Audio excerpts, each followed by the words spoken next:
We live. Somewhere. We are partially live. Hello, listeners to the Halle podcast. I'm your host, KQ Dog. And this is episode 89. Do-over. Yes. We had audio situations in the last episode.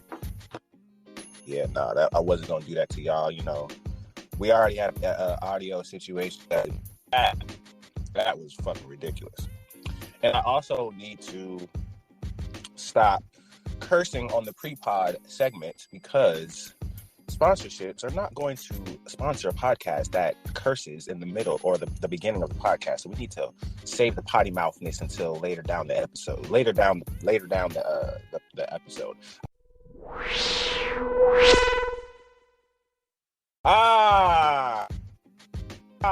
We have a special voice, returning voice, long awaited, long gone. She's back to bless us. The long gone but not forgotten third of the Hot Out of Podcast Birds of a Feather. Chelsea is here. Oh my goodness, you're so dramatic. Hello. How have you been? You haven't been with us in oh my gosh, it's been 40 episodes. That's a lot, huh? It's a lot. You haven't been here since Podcast Party, ma'am. What Podcast Party? Is that a segment? That is episode 40 something. I don't have it on me at this very moment, but so we're on episode 80 something. This is episode 89. We love that. Yes, this is episode 89. And just for you listeners out there who don't know who Chelsea is, if you're a new listener and you're just being like, who is this girl? I ain't never heard this girl before. I'm a regular, degular, schmegular. You're not. You have not been a regular, degular, schmegular since, let me see. Podcast Party. I'm sorry, episode 38. That was a lot of time. Yes. But I talked to you earlier today. That's not on the pod. It don't matter. That does not qualify as a podcast. Well, real life is better anyway. But yes, I'm here. I'm happy to be back. Hello, Whitley. How are you? I'm doing my hair at the moment in time. You do? You no longer Little Miss Annie? Who the fuck is that? That's you with red hair. I haven't had red in a while. That was copper. That was orange. Now I'm blonde again. Same difference. Orange is red. Thank you to all the listeners, Spotify, Apple, YouTube, and Patreon. Yeah. Shout out to Patreon. You know what I'm saying? The Hot Out podcast is on Patreon now. So if you are a Patreon regular, we are there too. So definitely come and listen to our podcast on Patreon. And also, if you are a supporter and lover of the show, you can donate. Give us moolah, money on Patreon. Give me money. You? Who is you? Kidding. I'm just kidding. I'm only here for a good time. Calm down. Wow, so much hostility for there has been work. Work has been put in that you have not been here for. So I'm helping you out. It ain't like I dropped my motherfucking handle and said, "Give me money. Here's my tag." Well, if you had a tag, I'm speaking on behalf of the podcast, obviously. Yes, and if you had a tag, we would do it for free. No, thank you. I don't want to be tagged. That's a damn shame. Well,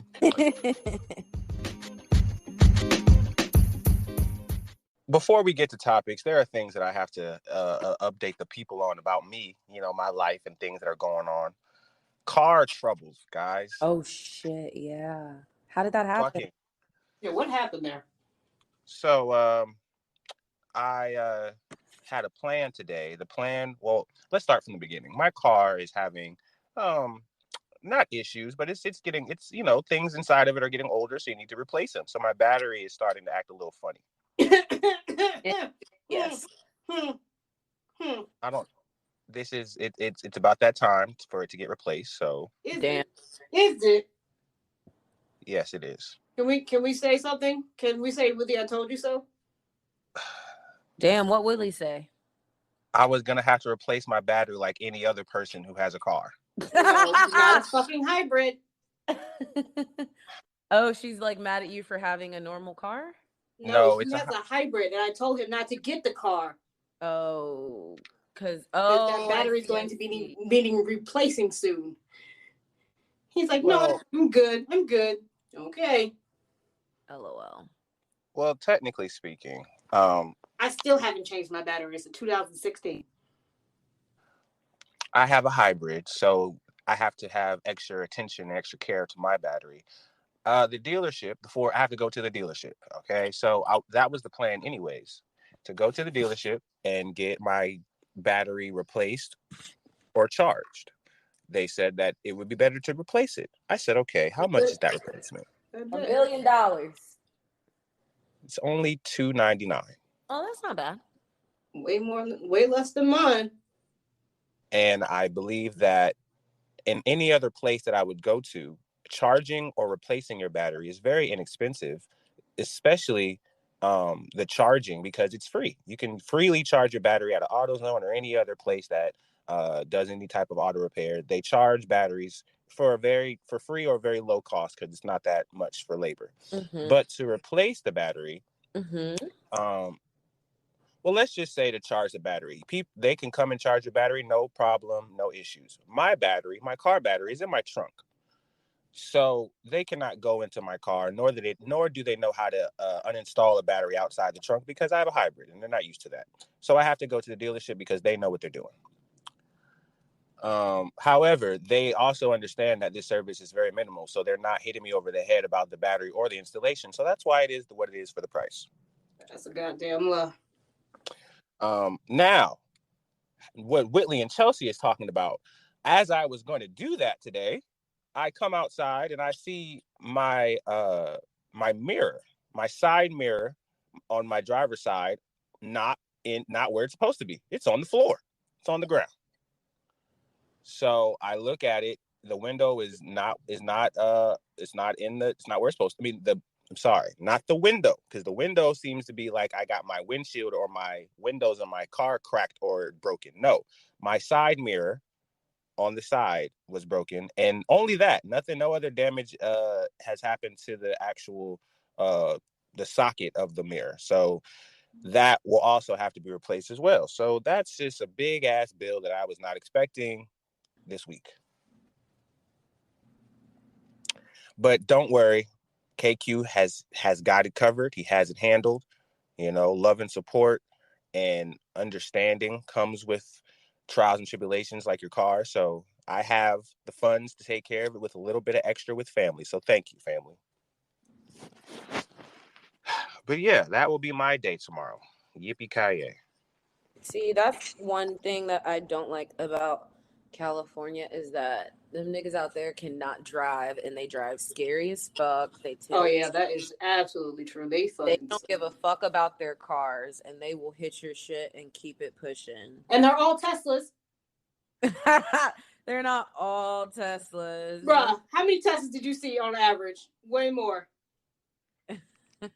Yes, Teslas are more of a common car here. But I saw this Beamer. This dude came out of the club, got into a Beamer, was drifting. That's the correct word. He was drifting out of the parking lot to the stoplight, drunk as fuck. People are staring at him like, what the fuck are you doing? He turns the corner, drives down the street, is still drifting, pretending he's in Mario Kart, and fucking slides and hits a pole. For what? That's what his ass get. Oh my gosh, it is what he gets. But that was literally so freaking. I don't want to drive there. Kudos to you. You're brave.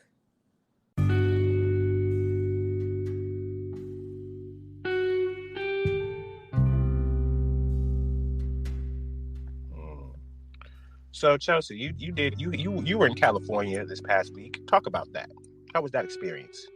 It was a dream. I love LA and LA loves me. So I'm only going to make this a segment because Chelsea, for you listeners who don't know, she's been talking shit about California ever since every time I talk to her about California. Not 100% true. Oh, well, explain. You have the microphone. Go ahead.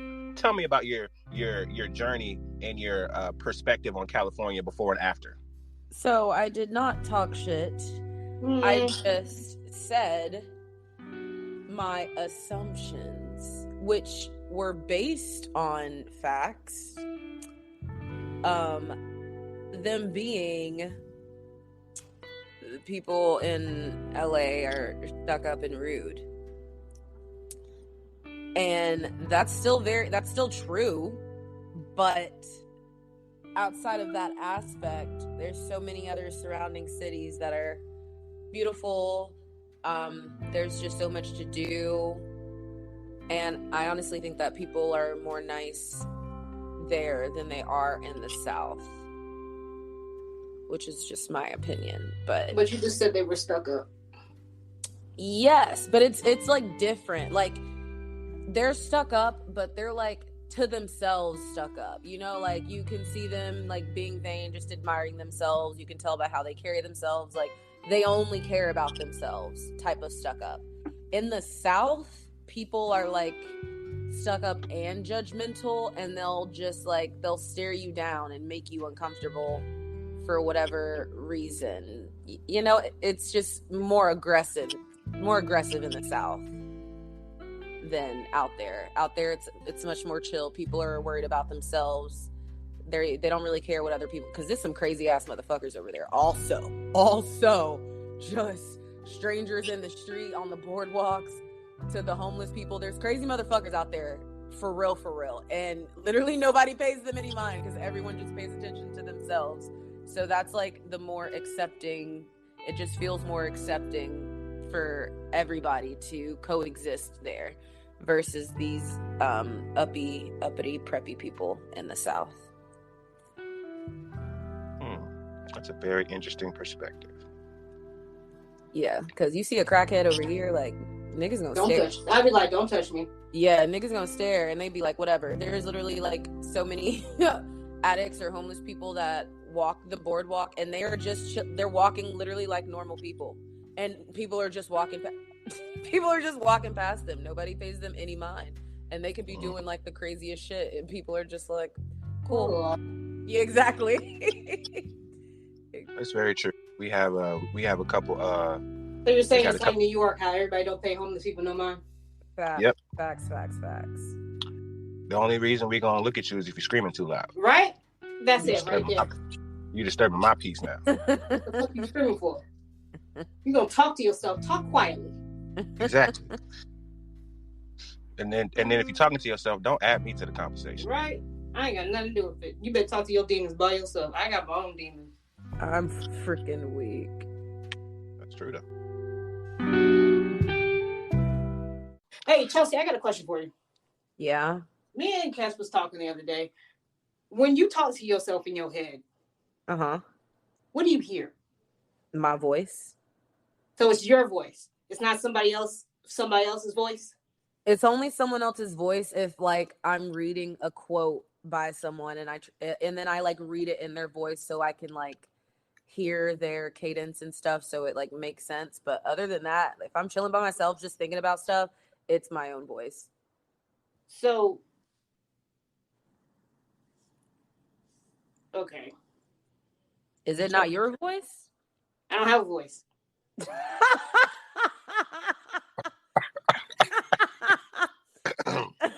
You know what's so funny is that I recently have, like within the past year, I've recently realized that there are people like you that exist, which I think is just comical. Because what the fuck do y'all motherfuckers do when you have a dilemma and you try to make a decision? You don't think about it? You think about it, but nothing comes back. Like, you don't hear no voice, but like, all right, let's do this. Nah, nigga, it's empty as fuck, bro. How do you decide? You just it comes out of thin air? Yes. That's so, I don't know. That logic doesn't sound. It's not my fault. I can't hear anything. There's nothing going on there. Whitley said something that was so fucking hilarious, and I want her to say it, but I don't think she's gonna say it the way that she said it the first time, so I'm gonna say it. Yo, Kes was dying. She said, so Kes, like, just like she asked you, when you have a conversation, I'm like, yeah, like I'll be like, yeah, this, that, okay, no, yes, okay, break, let's get it, right? And she was like, nah, that's not me. When that happens, all I hear is an echo.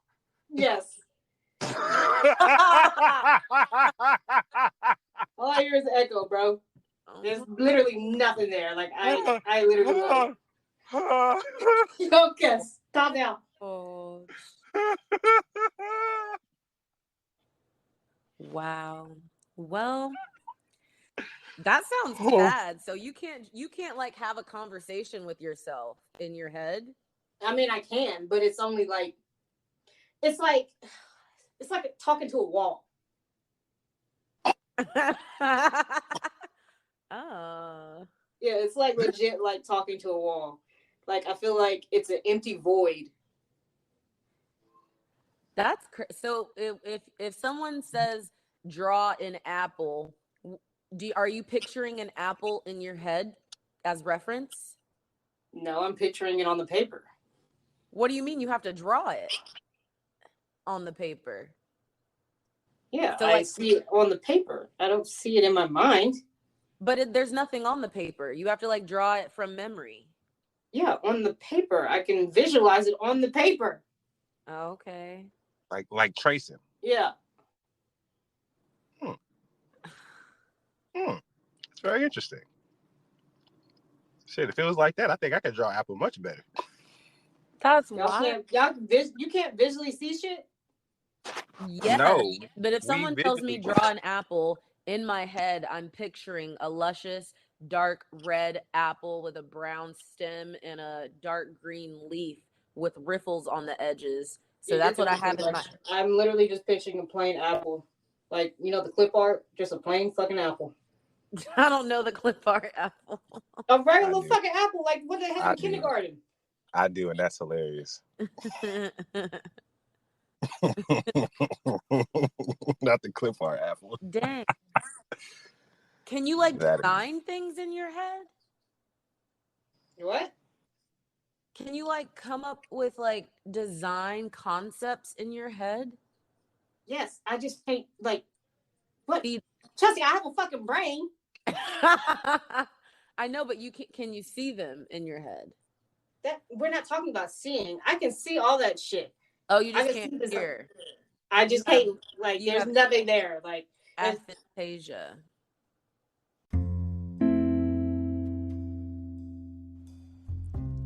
Okay, so just the voices. Yeah, can design all I want. I'm more creative than your ass. I have proof that that's false. I'm not doing them abstract ass fucking shits you be fucking doing. Them weird shits. That's not art. That is art. It is art. That's not art. That is art. That's weird. That's weird people art. No, that is abstract. That's weird people shit. Art. That's weird people shit. If you look at the beginnings of art and you think mine is weird, that shit is weird shit. Art has always been weird shit. I don't like how some people say it's art. Like when that dude put that fucking banana on the fucking wall. That's not art. It's a banana. That's not art. That's not art. But he said it's art. And it was worth millions of dollars. Someone ate it. I'm sorry. That is art. That was art. Yes, it was. It was art. And to be honest with you, Whitley, I know that you would consider certain things pieces of art, but we wouldn't consider it art. Like what? Do you look at your tapestry of Levi as art? Yes, that's art. That's just a picture of a cartoon character. So what about your tapestry? Well, that's not art. That's a symbol. But ones would say that is art, sir. That's the thing about art. Art is extremely subjective. It's an expression of creativity, no matter what that expression manifests as, and it's extremely subjective. Hey, but yours, I'm not gonna lie to you, you might need to be in a mental hospital. Your art makes me believe that you are clinically insane. Whitley, What? Whitley, but you know me. Literally, you know me. Yeah, that's the thing. I know you, but why are you drawing this? I don't draw it. It's just I look at a picture and then in my brain I'm like, hey, this let me put an eyeball here. What the fuck are you doing? And then I'm gonna have rainbows dripping from the eyeballs. What the fuck are you doing, man? You're clinically insane. That's some trippy shit. That's some trippy shit. What are you talking about? You're clinically insane. No, first of all, they're not always eyeballs. I probably have maybe like 2 eyeball pieces. Some of them are like very nature friendly, like in forest. Oh yeah, no, I was just making a general statement. But I do have some creepy ones that I think they're fucking cool. Because you're fucking clinically insane. No, she is not. Cool. No, she is not. That is, if anything, I appreciate her abstract art because it shows the depth that she has as an artist. As an artist, the bitch is just tripping. I was sober doing all of these. So you're even more insane. No. See, that's where I thought it was cool because I know she was sober making these pieces, and I was like, wow, you actually had some type of vision in your head to where you can make these pieces to where off first look it is not your casual natural pieces of art, but if anyone labels their art abstract off the gate, then there is not saying there's no judgment, but there's just more of an open-mindedness about what we're looking at. If there is a piece that you have and it's labeled under a certain type of genre or certain pieces of art that you were trying to make a point, and like cubism or something like that, and then it was something like that, that's definitely not what it was. But if it's abstract, generally speaking, and you're going around making your pieces like that, there is appreciation in that. People gonna buy that. People gonna make a tapestry. People gonna make pictures. People gonna buy that shit. Well, technically, the type of art that I do is surrealism. It has a name. It does have a name. Yes. Surrealism. Can you break that down for us? It's just like a combination. How I have internalized surrealism is it's the combination of like real life or like real places, people, or things throughout life mixed with like unconventionalism. So clinically insane. Let's hold on. No, not clinically insane. It's just like you're drawing what insane people think in their head. No, surrealism. It's more like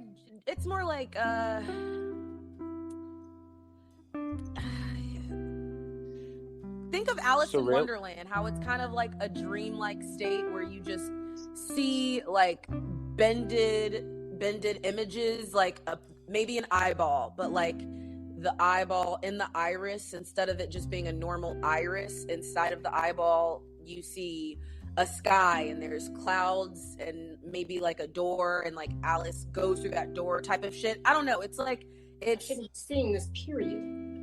Surrealism is a 20th century avant-garde movement in art and literature which sought to release the creative potential of the unconscious mind.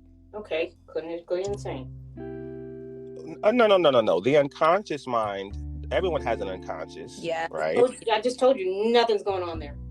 Well, but hold on. You just told us that subconsciously you can see the piece of paper, you can see the apple on the piece of paper and draw it. We cannot do that.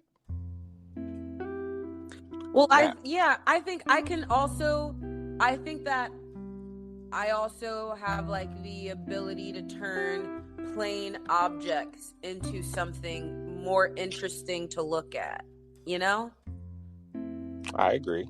Like that's why, and that's kind of why I like doing some freaky shit, because you would never think, like you would never think to see an eyeball on a hand What the fuck? Like in space. What are you, the director of the Twilight Zone? No, but listen, you want to know where I got that idea? I got that idea from a movie because I watched Pan's Labyrinth, and there was like this creature. It's actually really scary a little bit, but there's this creature in there that does not have, like, it has no sight, it's blind, but if you like eat the fruit that's at the table, then it like becomes alive, and then it picks up these eyeballs and puts it in their hands. So they put their hands up to their face, and that's how they see, with the eyes in their hands. And like when I saw that, I was like, yeah, that's kind of scary. But in an artistic like mind, I was like, this is a cool concept to play around with. What can I create based off of this this knowledge that I have? And then it was really fucking dope. A lot of people actually really like that piece.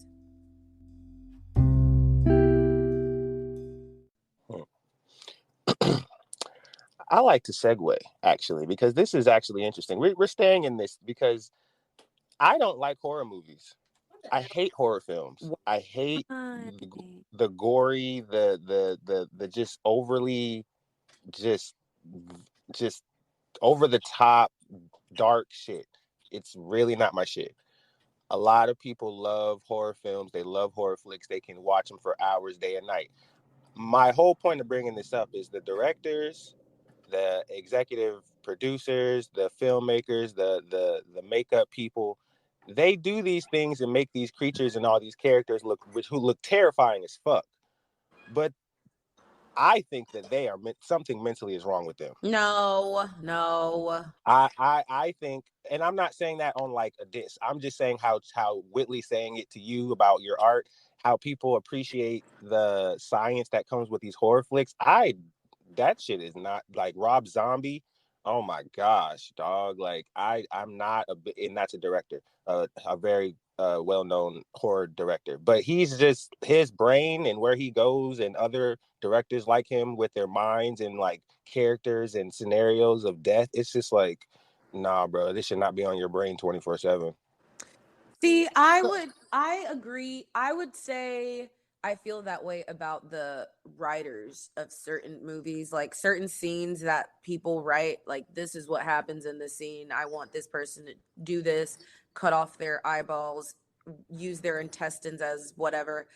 Sometimes I feel like as a writer, you have to be pretty fucked up to like think of this. Oh yeah. But I feel like as like a visual effects type of person who creates the scene, I don't think you have to be, I don't think you have to be sick, because it's different. You didn't come up with the concept, the writer did. You're just doing what the writer said. So that's kind of it. You're the director, so you have to see the vision. Yeah, you gotta see the vision, bro. Yeah. I'm not finna hire you if you can't see my vision. Yes. So you gotta be equally fucked up with me. Thank you. That's what I'm saying. I'm not finna, and this is all about passion at the end of the day. So this writer spent day and night to make sure this fucked up. That's fair. Fucked up. Yes, that's fair. So, but I don't feel that way about a lot of movies. There's a small niche of movies that I feel that way about. Well, I'm speaking to the horror genre. Absolutely not. That's way too broad. That's way too broad. That should only apply to movies like Human Centipede or Teeth. No. Or nope. See, you going to the wrong niche. I'm talking about motherfucking. I was gonna say, what movie you talking about? I'm talking about Paranormal Activity. I'm talking about that scares you? That's like normal shit, Kes. No. Let me finish. I'm talking about the movies that, oh God, I just had it. What's that one movie when they was in the catacombs? What's Up is Down? Oh no. Insidious? No, not Insidious. What was that? Chelsea, you told me to watch this the other day. Oh my God, what is it? What's up must come down. What's up below? That shit. God damn it. We're gonna get into this. Wait, they're in the catacombs? What is going on? No, it's when everything like is backwards. You know this movie. Oh my God, you said it the other day. What the fuck was it? It's okay. I got you. As above, so below. There we go. Wait, I don't know. That's not it. I don't think I've seen that one. Well, that's the one I'm talking about. That's the one I'm talking about. That's a horror movie? Yes. But see, these are the new age movies. I said Paranormal Activity so you guys get an understanding of what I'm talking about. Those type of movies. It's not so much, the production is not so Hollywood. It's more so realistic than product. You get what I'm saying? Like the way that they shot it, the way that they did it, the way that it seems like the people are, you get what I'm saying? The Exorcist, those Exorcist movies, when them girls be doing that shit, that right there, them niggas who write that shit, y'all niggas need to be watched. Why? That let's be real. That's like not 100% fake. You don't have to be crazy to like write about an exorcist or an exorcism or to write about someone's house being haunted. This is where the dark shit comes, Chelsea. That's not fake shit. That's real shit. Yeah, that's what I'm saying. No. See, Rob Zombie and all these serial killers and whatever, these are characters or these are people that no longer live and they're just making character out of them. This is fake. I'm talking about the people who really make these films based on real ass shit and real ass energy that you shouldn't be messing with, and you filming this shit. Like those movies are the ones that really get under my skin, because it's like I be forgetting this is a movie. Can you hear me? Yes, I can hear you, Whitley. Okay. We can hear you. Okay. I didn't know what I be forgetting it's a movie because the way they do it and make it so real. But oh shit, this is an actual movie. Y'all niggas is yeah. Nah, who I find is the most sickest director ever is Quentin Tarantino. He's iconic. What are you talking about? What? No, he's iconic, but like the way he's obsessed with blood. Y'all, do you know that? He has what now? He's obsessed with blood. Like he's not like, his movies are not like overdue. Like his movies aren't like extreme, but he's obsessed with blood. Okay, so is there a movie that you did not like that showed an excess of blood that you I'm thought just was saying overkill? He's got like, he's someone that he doesn't like he's obsessed with it, but in his movies he makes sure there's so much blood in it. Like Django, that was a lot. That was a lot. Oh please. Like Django, nigga. Oh please. See, watch Kill Bill Volume 1. No, I'm saying, please. that's what I'm saying. Those movies are like, I was just naming one. Jesus Christ. No. I'm just saying in terms of I can Kill agree Bill was a lot too. That was fucking a lot. Kill Bill was. It was perfect. It was perfect. But see, what I mean, they all are perfect. I'm just saying he's obsessed with blood. I think what I'm trying to say ultimately is, even if that is true, I appreciate how he lays it out in his movies. He's not like, getting the girl to jump in the pool of blood and swim in it. But at the end of the day, there are directors who would have a girl jump in a pool of blood and swim in it. Yeah, I know that. I'm just saying he's a sick, twisted mind. Like for having an obsession with blood, that's pretty twisted. Shoot. I'm not saying he's twisted and making shit like that. Those movies are perfect, all of them. I love all his movies. Right. Nah, directors who dwell in the very adult thrillers, because he had a couple quote unquote thrillers as well. In terms of what you think is enough to get the people to, say, to get the people the shock going. value. The shock value, you know what I'm saying? Like, and sometimes I just feel like Jay-Z fucking quote. Yeah, exactly. I know. Get the people going. But nah, I definitely think that some directors just have a very interesting mind in what they do with their movies. It's art, and that's really the whole thing about it. But their versions of art is not always my version of art.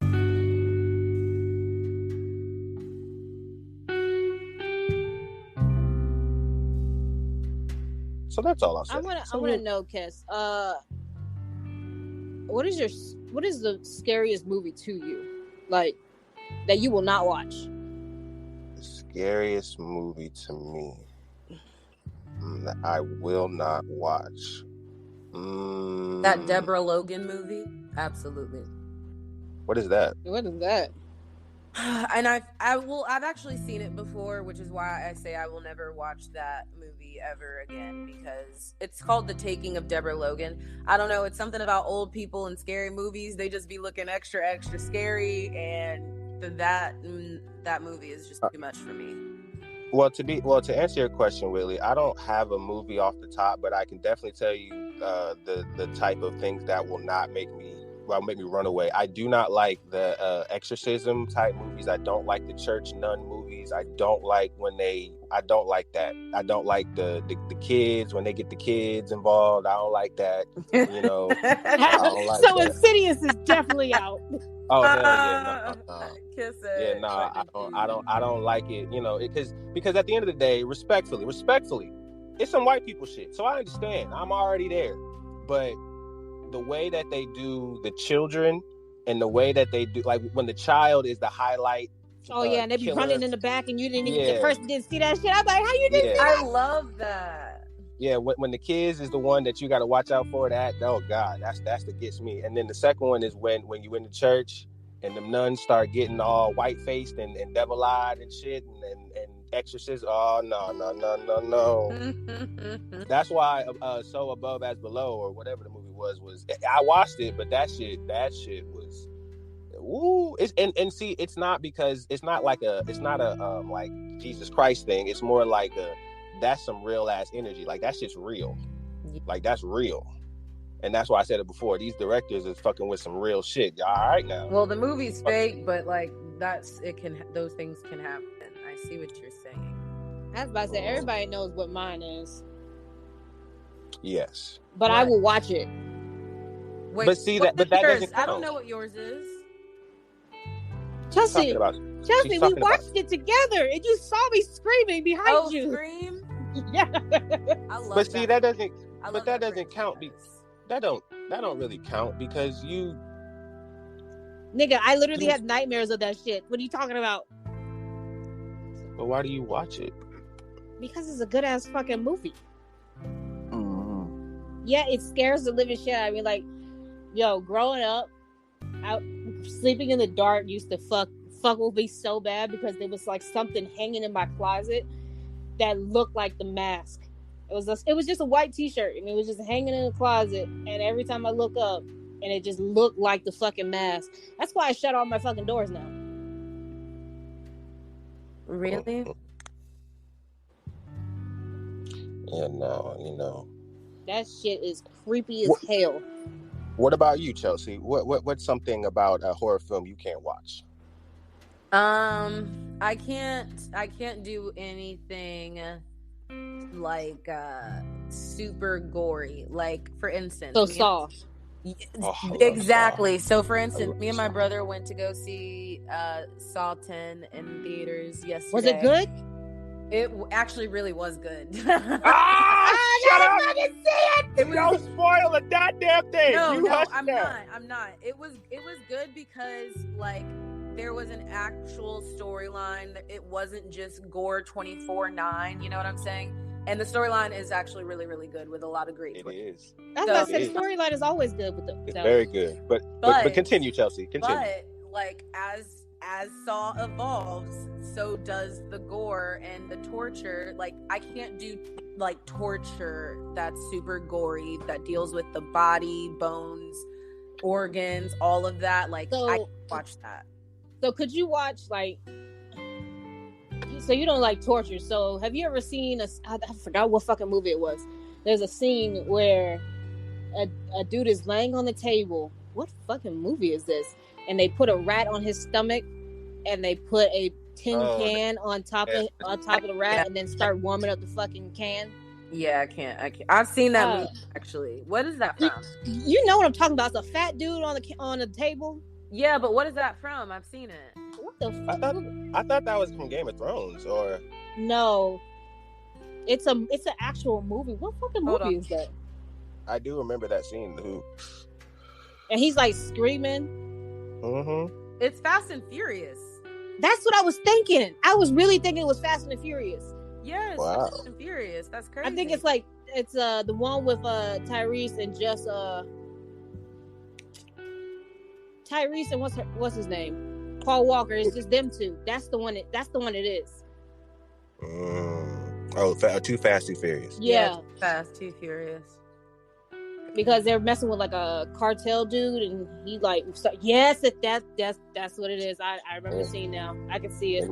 They always messing with a cartel. And that's crazy because that's not even a scary movie. Because that scene, I'd be like, ooh, God, ooh, see them. I think that is one hell of a torture. Yeah, that's different. Well, yeah, but I could watch that though, because they're obviously not going to show the rat biting the flesh and stuff like that, you know?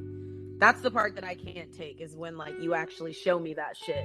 It's okay if it's assumed and it's like covered, cool. But if you physically show me or breaking the bones, pulling out eyeballs, I can't watch that. Oh, the cracking of the bones and all that shit. Yeah, like having to like cut your own body parts. I can't watch that. Oof. I'm surprised you lasted through Saw. Well, trust me, there were times where I was covering my eyes, and my brother was, "You said you liked this." I said, "Not these." We need to get on that, Whitley. We need to get on that. I'm waiting for it to hit the fucking streaming network. You know, I got every fucking one. I'm just waiting. True shit. I'm spending my goddamn money. You should see it in theaters. I think it's a good vibe. It's a good ass vibe in my goddamn room with some LED lights and some goddamn fucking popcorn that I didn't have to pay fucking $8 for. It's about the experience. And yeah, I can get a hell of an experience in my own goddamn bed. All right. I got a whole massage bed and everything. What the fuck? Okay, yeah. Vibe. Stay your ass home. Never go to the theaters. Actually, I go to the theaters all the fucking time. I just choose not to go for certain things. Well, in terms of Saw, I'll definitely be watching it more so for the plot, because I have been watching I've watched all of them, so I know how this. I know why this is happening. I just want to see it. Oh yeah, they don't fuck with the wrong man. Yeah, you fuck with the wrong one. I don't know why you thought that shit. I don't know why y'all thought that shit was sweet. I don't know why y'all thought it was sweet. Nah, let me show you something. Yeah, exactly. So we ain't even seen it. What did I think was sweet? What's sweet? See, and here's the part we can have real quick. The reason why me and Whitley are saying that, because we know from the trailer that these people that are getting fucked up did wrong. Y'all did wrong. And y'all paying for it because y'all fuck with the wrong one. So this is not necessarily a horror film of like, why are you torturing and killing these people? It's like, nah, this is what happened when you fuck with John. So that's why I'm more excited to see this, because I want to see what happens when people fuck with John.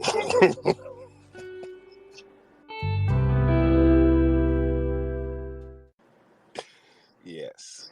I also want to stay in cinema. What do you think about this is just an idea. If Chloe and Halle Bailey did, I swear to God, they did a reboot of Twitches. How do you feel about that, Chelsea? I'm not mad at that idea.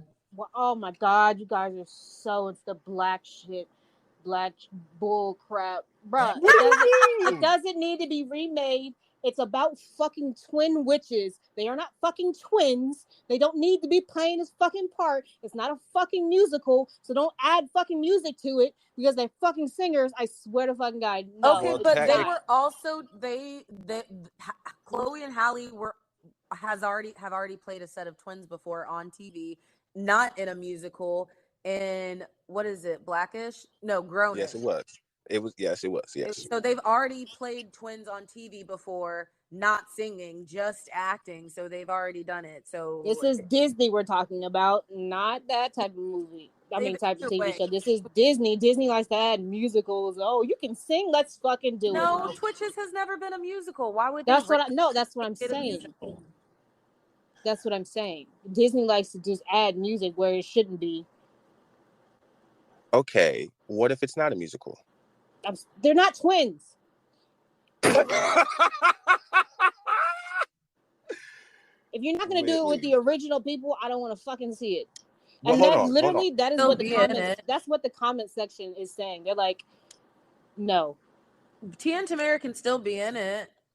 Yes. It would just be about their lineage. Yes. That's what someone said, and I was like, okay, they have it like that. But if they're gonna redo it as them being the twins, no, I'm not here for it. Like if those are their daughters, yeah. Yeah, like that would be cute. And then they'd be cousins. Look at that. But it would still be called Twitches because Tia and Tamara would still be a part of the storyline and part of the main cast. It'd be cousins. And they said being the descendants of Tia and Tamara, right? So that means a lot of time has passed, and the versions of these two are clearly not replacing what they were. They are just the adding. But that's not what it said though. So don't fucking add fucking words like descendant. That shit was not in the fucking text. Do not do that. Yes, it was. It says being the descendants. That's in a comment. Oh. Well, I like that comment. I said that already. But everyone literally, there's a lot in the comments where everybody's like, no, don't touch this movie. Like, there's a lot of people saying no to it. It's not just me. There was majority no's, with me like scrolling, and there was like a handful of yeses. I understand in keeping, like I said, I've been saying this, so I don't want to be a hypocrite. Sometimes you just got to let certain franchises, let them die, let them go. That's what I'm saying. Leave it alone. All right, you're right. Okay, leave them alone. Hey, real quick, I'm gonna send y'all something. Okay, is it Instagram or is it text message? Text message. All right, let's see. That bitch pregnant. Yes, she is pregnant. That bitch is pregnant. I think it's ironic because she's the quiet, more introvert twin who's not twerking and dressing provocative. Oh my and gosh. her sister, I feel like the public would have thought her sister would have like gotten pregnant first versus Chloe because their personalities are opposite. Yes. But it's so funny how she's hiding it, and like me and my little cousin, she literally sends me Haley's fucking like Snapchats and her stories and shit, and I'm like, girl, them shits is fake. I said those were done months ago. I was like, please. I said, you're not winning this bet. I bet her $10 in 2 to 3 months there will be a belly in one of these pictures. Like, you're literally telling the paparazzi not to take photos of you. You're going behind back doors and going in the back of the building. You're holding a short dress like you're gonna step on it, but like it's a, you know how Chelsea, you know how girls hold dresses like they're gonna step on it. Yeah, that's what she was doing to a short ass dress. She tried to fan her dress out so you couldn't see her stomach. Well, maybe she's just not ready. I mean, that's fine. But like, everybody's like, she's not pregnant. She clearly is. Everybody can tell a baby bump. The only one that secretly got away with it is Sexy Red. And that is no longer the case because she is pregnant. She can't hide that no more. He said, I got tired of sucking it in.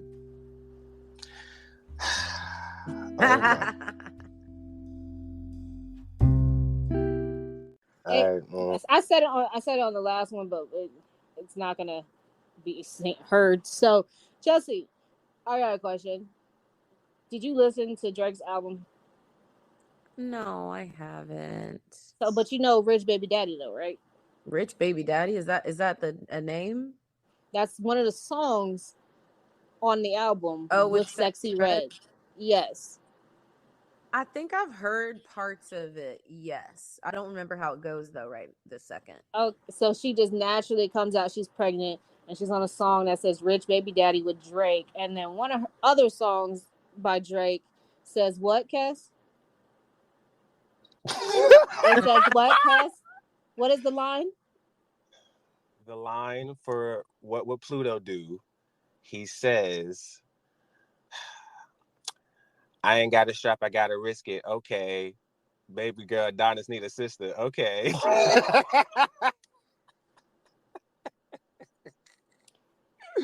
Are you theorizing that Drake is Sexy Red's baby daddy? I'm just putting it in the air. Maybe. I'm just saying. I'm saying that would be one hell of a hella like head turner. Like, tell me about it. Well, oh gosh, I that don't would want. be one hell of a head turn. I mean, he says, what's that boy's name? Adonis. Adonis needs a baby sister. Okay, this bitch pops out pregnant literally after the album, and she's on a song called "Rich Baby Daddy." Well, you don't believe in coinky dinks? No, not at all. 1 + 1 = 2. Does it though? When you like really study math, It This is does. girl math. This is girl math for real. It does. It fucking it's there. The signs are there. They're pointing. I'm surprised no one even said it on Instagram, like, because they think it's so far fetched that it. Oh my They're gosh! like, oh my god, Drake wouldn't fuck her. That's not okay. See, I don't even want to get into this, but fuck it. I feel like people aren't saying that because Sexy Red has had videos of other men videotaping her sleeping, which has shown that they smashed her. So, so the fact that she has footage, there is footage of other men having sex with her, and we can see it. Which is crazy, because that's what I thought. When I found out she was pregnant, I was like, oh, it's probably by that dude who she made that sex tape with, right? I don't think Drake is the first guy that they're going to think, because she has literally been outed and leaked for the last week about other men. So I don't think that is the You act like bitches can't fuck other niggas while they fuck someone else. Oh, God. You just literally said she was fucking different niggas. Okay. He could have been one of them motherfuckers. That's crazy and that you got put her Drake pregnant. That's crazy that you really put Drake in this shit. I mean, he the one that said that his son need a baby sister. But why do you think he talking to Sexy Red though? It ain't SZA. The fuck? What? Because Whitley said the ghetto bitches got a chance. That's why.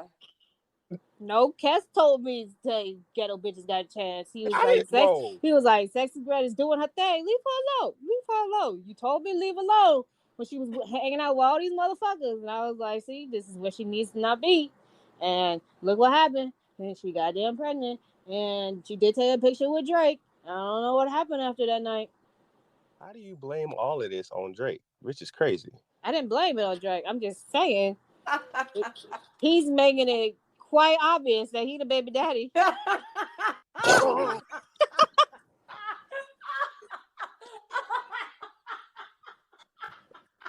Wow. That is the funniest shit I've ever heard in my life.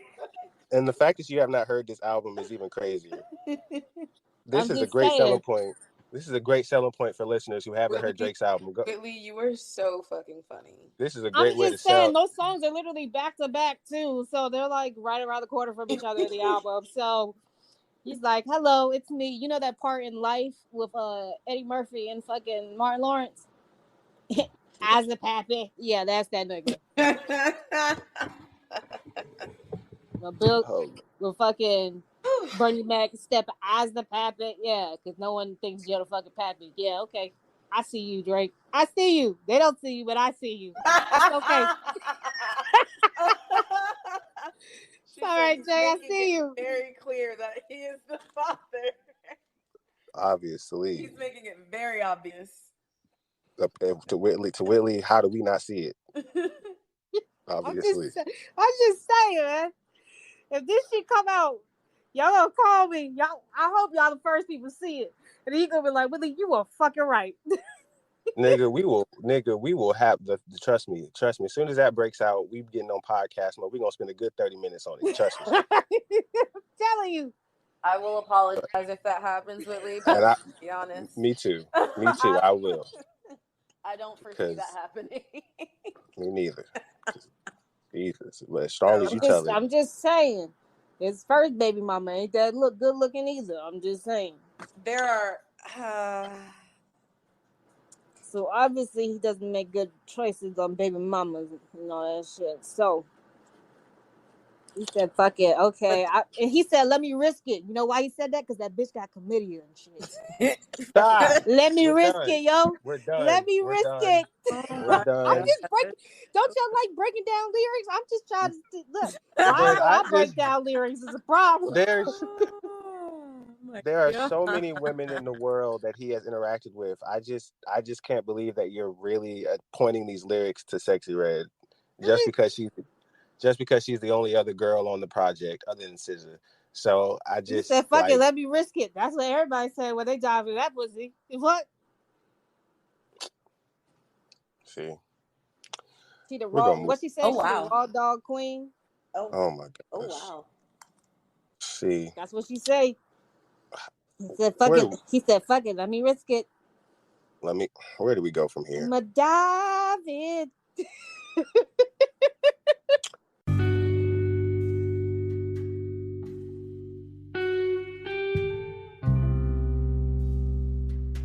If you haven't listened to Drake's For All the Dogs, it's on your phone on all platforms. Go listen to it. Great album. Well, it'll grow on you. It's a grower. It's a grower. It's a grower. But even like that song "Slime You Out" with him and Izza, it gets annoying like 3/4 of the way in the song.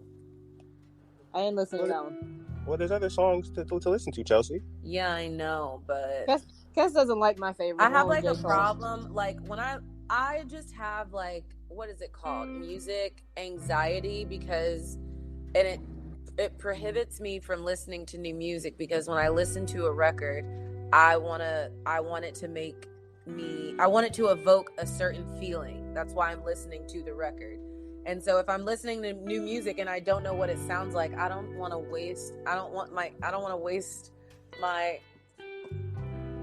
auditoriness. I don't want to. That's old people talk. I don't want to. That's old people. That's old people talk, because once upon a time you never thought that. You just listen to new music and see what you got and play and press skip. No, but I want to like it. I just want to listen to songs I like. I don't want to listen to songs that I don't like. Well, that's why you skim. I don't have time for that. I'm not doing this with you. Anyways, Drake ties with Michael Jackson as the male solo artist with the most number ones on Billboard Hot 100 history. All right, what song did it? What song did it? Drake is on a new level. According to Billboard, his single First Person Shooter featuring J. Cole topped the Billboard Hot 100 charts. The collaboration, which stems from Drake's latest project For All the Dogs, is also number one on the Billboard 200 album charts. This makes the Champagne Papi the 13th Hot 100 leader. He is officially tied with Michael Jackson for the most in the list history among solo males and the fourth most amongst all acts. What did I say? What song was gonna put him there? What did I say? What the fuck did I say? You said First Person Shooter was the single that was gonna pop. Go Whitley. And so I'm fucking right about the baby daddy shit. I don't know about that. That's a stretch. Oh, wow. You're right. Well, First Person Shooter featuring J. Cole.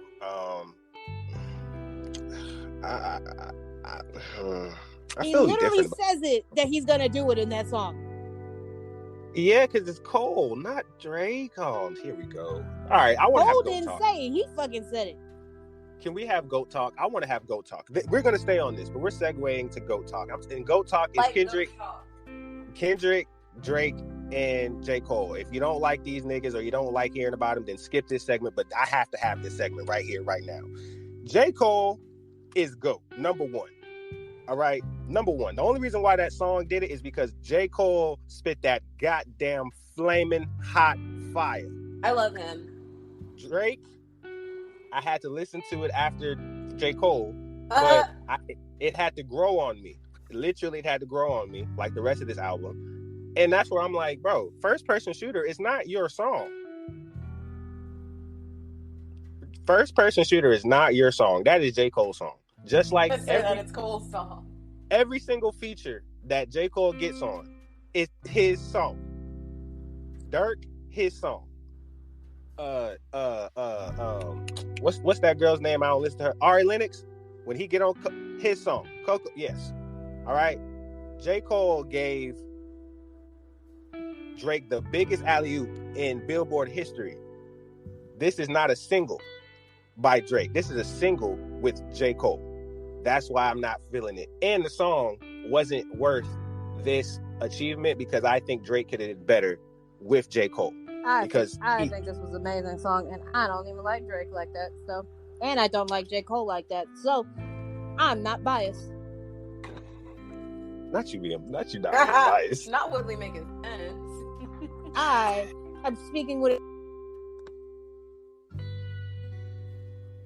You're speaking. Oh, you're not speaking. She will return. But yes, this is really interesting. This is perfect because her musical input on these artists is irrelevant anyway. So No. We Yes. will not do that. Yes, it is. No, we not. But see, this is where this particular segment of this song, I am Whitley and she is me. I love when the goats get together. And why should I not be appreciative of anything when the goats get together? Yet when I hear this song, I'm like, this what y'all liking for real? I mean, yeah, J. Cole killed it, but and I feel like, Chelsea, when you hear the song, you'll understand what I'm saying. Because I love J. Cole and I love Drake and I love when I just said it before. I know what you're saying, but no matter if it's the featured artist that carries the record, it's on Drake's album and it's a part of his catalog, therefore it counts towards his accolades, and that just is what it is. Of course, and that is not debatable. I'm just saying it's interesting that this is Whitley's favorite song on the album.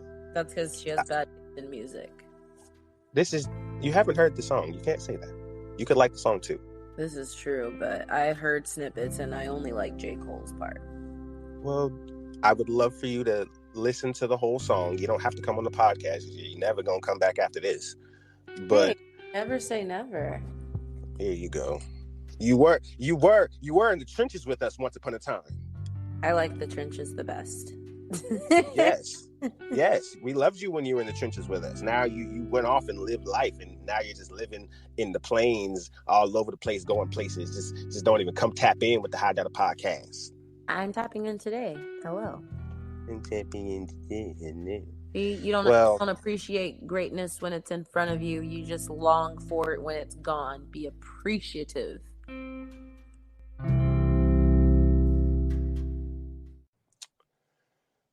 Well, I love when you're here because we can get into more music topics than usual when Whitley's not here. So I have this tweet from Bow Wow that I want to... I know the tweet you're talking about. I agree with Bow Wow. Well, we're going to read it out to the people and we're going to dialogue. So this is what Bow Wow says after I said what I said about Wallow saying it a couple episodes ago. Can we please bring back artist development at these labels? Do these labels even care about these artists? Y'all be throwing them on platforms knowing they're not ready. A boxer is trained and taught before battle. We just keep throwing these subpar ass artists out here with no proper teaching. Yes. It's too many real ones out here on the come up like Simba. Shout out to Simba, Westside Boogie, and I can name so many other. I can name so many more. Lady London, Lola, like new artists that got it, who deserve the push. Yeah. But instead, man, I'm done even speaking on it. Ha ha ha ha ha, getting me hot, which is I don't know why he did all that. Because he's Bow Wow and he has to be a little lame. Stop pushing that BS on us. The fans are waking up and hip hop is about to change for the better. Stay in the house if you plan and move over and let the real ones play. They can't talk. Yes. I don't understand what the fuck they saying. Be dry as hell in interviews. Y'all know I take the stage serious. I don't even want to get on that stage. I don't even want to get on their stage presence. Rapping over vocals, ass is sloppy out here, man. Y'all got to clean this shit up. Better get better or get the fuck out of the way. Ooh, this is what I've been waiting for. He said he's upset. This is shout out to you, Bow Wow. Shout out to you, Shad Moss. No, yeah, man, real though. That's real. Yeah, man. Over here talking that real shit that I've been saying to my homies since college, man. I said, yo, just let's know. There's gonna be a change. There's gonna be a change in the winds. Niggas gonna get tired of this bullshit. They're gonna call for niggas like us. They're gonna fiend for niggas like us. They're gonna want niggas like us back in the fold. And that's what we gonna hit them over the head with all the shit that we got, man. And that's where I'm excited to just see people voicing out their opinions on this bull. And not even just the music, just like he said, the stage presence, the quality of shows and performance. It's everything. And that's where I'm just so glad that the wanting of authenticity in artistry is coming back strong. It's being demanded. Well, I mean, everything is cyclical, kind of, to some point. It always has to come back to its roots of true talent and hard work and dedication. But I mean, times are different. Like, as society progresses, things just get easier, and that's kind of how it's supposed to be. But it's just sad when it happens in like the art slash talent world, because some of these artists, I think, are talented, some, but I also think that someone else mentioned this, I forget who it was, we were talking about this the other day, but like TikTok artists, like it's just easy to, it's not hard to like be a rapper anymore. And it's like, I don't know, for people that really care about it, it is sad, because you're seeing your craft be diminished into a 30-second clip to not be enjoyed, to just like be passively listened to. I don't know. Mm-hmm. Some new artists don't care about the content of their craft. They just care about what sounds cool or like what sounds catchy. They're not really trying to be super creative. There's just like no creativity. Like everything is just sounds the same. And it will die out. Like everything that is catchy and nice, and it dies out. And the real ones stay. The cream always rises to the top. Shout out to Randy Savage. So yeah, no, I definitely hear that, but I've always had this reserved stance. I mean, once upon a time, I would have be like, yeah, no. But nowadays, since I just am in certain things and in certain rooms and in certain places, there are people who are older in the industry who feel the way that you feel, Chelsea, which I found really interesting. But at the same time, I thought it was ironic, because in some way, shape, or form, they have the biggest impact to move some shit, yet they're influenced by what the people are doing, and it's not helping their business, if that makes sense. So like the content and the wittiness and the, you know, this song and that track, like, yeah, it's cool, but you're using your equipment to make what exactly? Like, once upon a time, you were making real authentic records. Now you're making TikTok. And that's where like it can be profitable because it's nice right now, but at the end of the day, like, that ain't really fulfilling the overhead you got to really deal with maybe right now. But at the end of the day, like, you're gonna need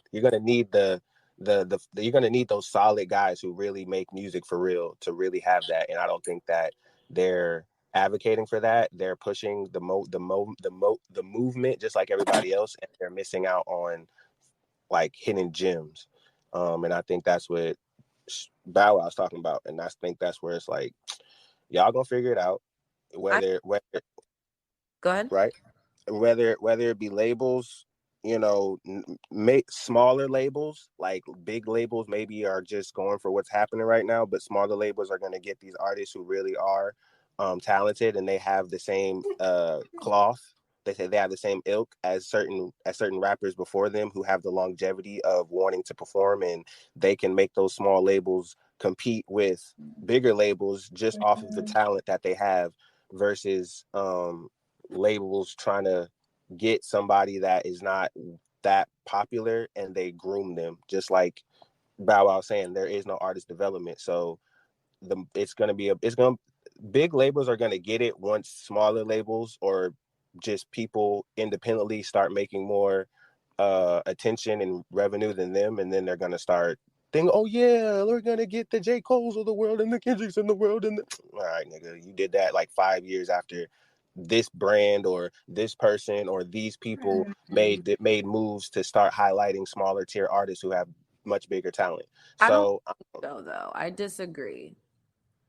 What do you Because mean? all of the big name artists that we know, like the Coles or the Drakes, don't they have their own labels? Those are still channeled through bigger labels. Yeah, but they have their own label. Yes, these artists have their own label. Yes. So like, I feel like the labels that are picking up these TikTok artists, their only goal is to make more money, make more revenue. So if someone's popular, it doesn't really matter. They're going to invest in them because the popularity, social media is what pays the bills now. So they don't have time to look for the Coles. Also, if they pushed a Cole in this generation, no one would fucking listen anyway. It wouldn't be super popular. It would not be more played than an Ice Spice record. So it would be pointless in looking for that type of talent, because that type of talent already literally exists. And where are the labels that are picking them up? They're not. They're picking up these other artists. What I'm saying, okay, so I hear what you're saying, and I guess my rebuttal is not trying to find an artist like Cole or like an artist that already exists, but an artist that has the same star power as a Cole. Not, and let's go, and I like to go to the people before them, like Missy Elliott, Busta Rhymes, you know what I'm saying, like Fat Joe. Like, there are a bunch of artists previous decade that we can name who stand out and had their own lanes and had their own things.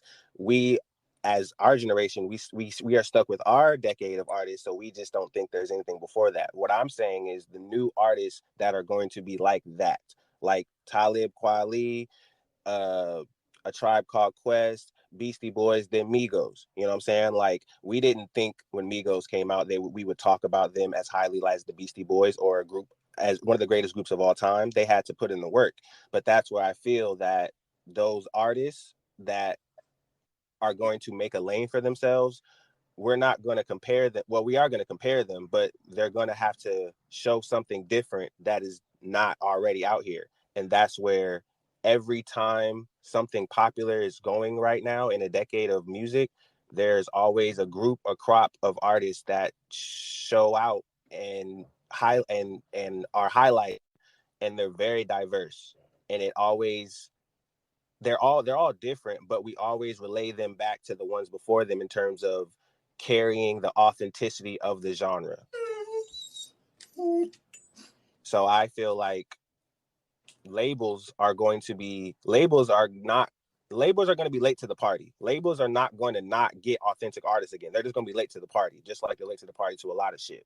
Well, but I think authentic artists aren't going to need labels. I think they're going to make their own labels now. Exactly, or just be successful independent, because you can become successful as a Chance the Rapper. There are artists that literally never signed and have become independent, funded their careers, that are successful as well. So like, that is the reason that these companies are picking up these artists, because I feel like labels are these are the only people that are wanting to be picked up. Yeah, people know that it's a scam. They don't want to be like lied to or scammed out of potential money that they could have gotten without this stupid deal. So like, people are like, fuck it, I'm going to be independent. We're going to make this happen, and it's going to be great. Right? I agree. You know, I'm starting to get this music shit.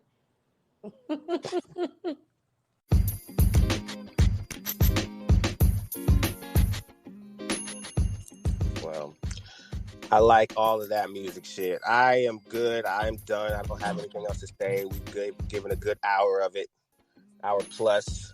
Chelsea, Whitley, you got any else things you want to end off with? No, I think I said my piece today. Yes, you did. Chelsea, anything else? Last thing? Just watch the feeds, okay? Watch the timelines. Watch timelines for what? You know what I'm talking about. She already discussed it. Watch the timelines. Watch Instagram, and I guarantee you, headlines. Drake is the father. Oh my gosh, no, he that's impossible. All right. Well, we think it's impossible. Well, thank you, listeners, for listening His again. dad had children. Oh my gosh! Will you stop dragging this man's name in the mud? I'm just saying. The past may repeat itself. Watch that baby come out light skinned like a motherfucker. I guarantee you. The past behavior is a good indication of future behavior. Oh my gosh. Well, thank you again, listeners, for listening to the Hideout Podcast. I'm your host, Dog. All right. Episode 89. Thank you, Chelsea, for coming on the podcast again, greeting us, blessing us with your presence and your words and your opinions and such. You're welcome. Wow. We would love for you to come back. You can come back anytime. Anytime. The door is always open. This man sounds like he's begging. Okay. I am. Wow. That's what you gonna do to me on live? That's what you gonna do to me, yo? I'm not begging. I'm just saying. Controversy queen is right there. Whitley Wallace. Exactly. Anyways, thank you, listeners. For the people. Okay. I speak for the trees. I am the Lorax. All right. Bye. All right. Thank you, listeners. We appreciate y'all. We'll be back. Peace.